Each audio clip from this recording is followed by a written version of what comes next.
Bonsoir, donc je suis Pierre Spagnoux, je suis l'heureux invité de cet événement, la Skeptics in the Pub, donc consacré ce soir à Galilée, grand physicien hors norme. Et donc j'ai publié récemment un livre consacré à Galilée qui s'appelle Galilée ou les délices de la question aux éditions Book et Book, dans la collection dirigée par Henri Brock. Je suis ingénieur et j'enseigne l'histoire de la physique à l'ISEP, une école d'ingénieurs du numérique. Donc je vais parler pour donner un petit avant-goût d'un cas intéressant qu'on appelle le syndrome de Galilée, de cette soirée consacrée à Galilée. Donc il existe un cas très intéressant d'attitude qu'on appelle le syndrome de Galilée et qui consiste pour un individu à se présenter comme un Galilée des temps modernes, c'est-à-dire quelqu'un qui est opposé à un savoir considéré comme autoritaire et dogmatique et qui donc se présente comme un génie incompris.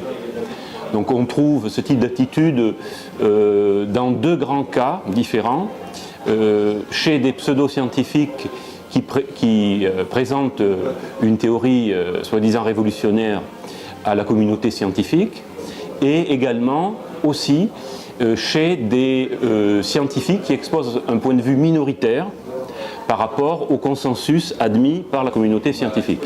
Et alors ce deuxième cas est un cas tout à fait d'actualité qu'on a retrouvé dans les années récentes chez Claude Allègre en France, donc climato-sceptique, et qu'on retrouve aujourd'hui de façon très très présente chez Donald Trump et d'une façon plus générale d'ailleurs chez les républicains américains, donc qui sont très climato-sceptiques et qui se comparent en fait à Galilée en prétendant que finalement leur point de vue minoritaire serait l'analogue de Galilée face à l'Église au XVIIe siècle.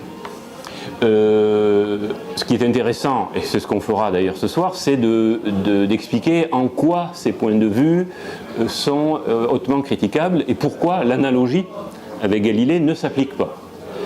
Donc quelques données en ce sens. D'abord, les climato-sceptiques en fait présentent un point de vue minoritaire face à la communauté scientifique. Donc le cas de Galilée était tout autre puisque c'était en fait un scientifique qui présentait une théorie face à une communauté qui elle-même n'était pas scientifique.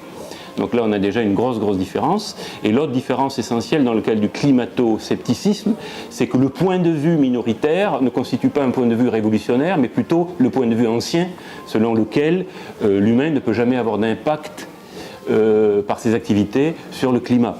Donc en fait, si le point de vue minoritaire s'avérait exact, ce serait en tout cas certainement pas un point de vue, une idée en tout cas révolutionnaire.